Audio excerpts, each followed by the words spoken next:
धारा 370 यानी अनुच्छेद 370 संविधान का अनुच्छेद 370 सब लोग सुने हैं। कश्मीर के बारे में था, जिसको हटाने का मुद्दा बनाया था भाजपा ने। धारा 370 अनुच्छेद वो है, बोलचाल में धारा कही जाती है, लेकिन संविधान में जो चीज़ लिखी है वो अनुच्छेद है।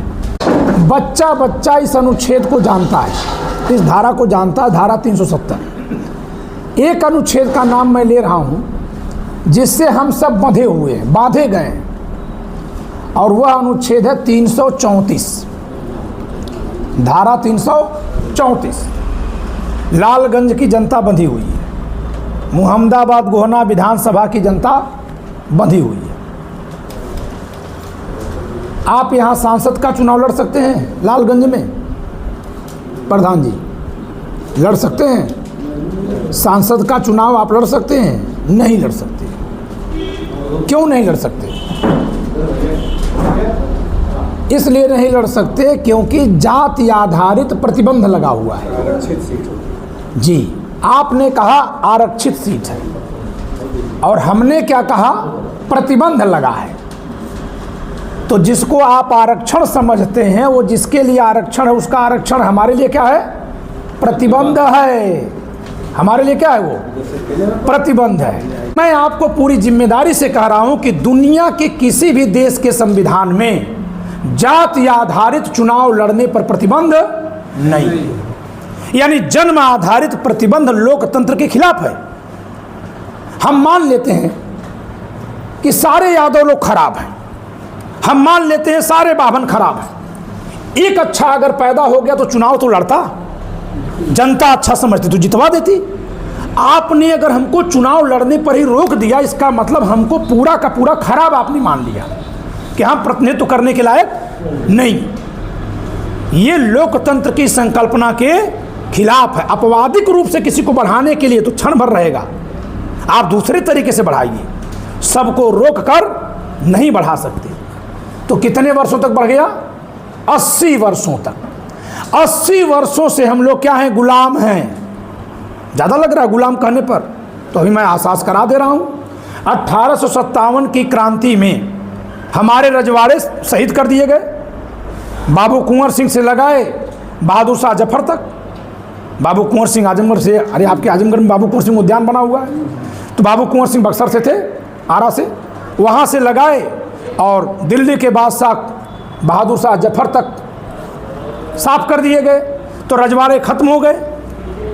और जब रजवाड़े खत्म हो गए तो अंग्रेजों से लड़ने की जिम्मेदारी किस पर आई? आम जनता पर। तो आम जनता कब से लड़ना शुरू की है? 1857 से। मान लिया जाना, कोई गलत नहीं है ना। 1857 से पहले आम जनता नहीं लड़ रही थी, राजा लड़ रहे थे। 1857 के बाद आज़ादी की लड़ाई कौन लड़ना शुरू किया? आम जनता। आम जनता कितने साल लड़ी कि आज़ादी मिल गई? 1947 में आज़ादी मिली, यानी 90 साल। 90 साल हम लड़ाई लड़कर आज़ादी पाए तो क्या लाए? लोकतंत्र लाए। और लोकतंत्र लाते ही अपने पर प्रतिबंध लगाए और इसमें 80 साल बिताए। 90 साल यही चुनाव हम लड़ सके, हम लड़े थे।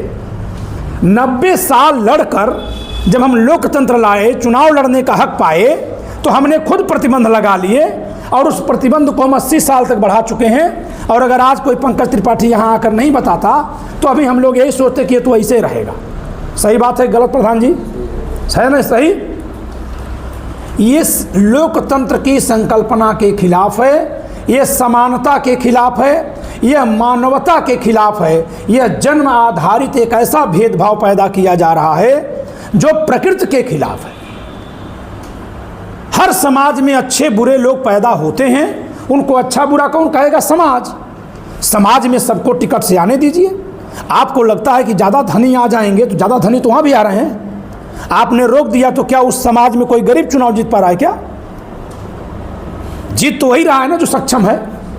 अगर उसको रोकना है तो उसके लिए दूसरा तरीका अख्तियार करिए, उसका एक अलग कानून। लेकिन आप जाति आधारित प्रतिबंध लगा देंगे तो ये एक प्रतिबंध है। ये कितने साल के लिए था? 10 साल के लिए। कितनी बार बढ़ाया गया? 70 साल बढ़ा के 80 साल पहुंचाया गया। 7 बार इस देश का संविधान बदला गया। 7 बार। 7 बार ये नारी विधेयक आया है, नहीं पास हो पाया तो खबर मिल गई ना। इसी प्रक्रिया से वो संशोधन पास हो जाते थे। अटल बिहारी की बात, वाजपेयी की सरकार बहुमत की सरकार नहीं थी, लेकिन हमारे पर प्रतिबंध लगाने वाला विधेयक फुर्र से पास हो जा रहा था। और हर समय सरकार में कौन था? कांग्रेस या भाजपा। सरकार में कौन था? कांग्रेस या भाजपा। इन दोनों पार्टियों को किसकी पार्टी कहा जाता है? सवर्णों की कहा जाता है ना। इन दोनों पार्टियों को सवर्णों की पार्टी कहते हैं। इन दोनों पार्टियों को सवर्णों की पार्टी कहा जाता है। और ये प्रतिबंध किस पर लगा रहे हैं? हमारे पर। और इन जिसके लिए लगा रहे हैं वो कहता है सांपनाथ नागनाथ।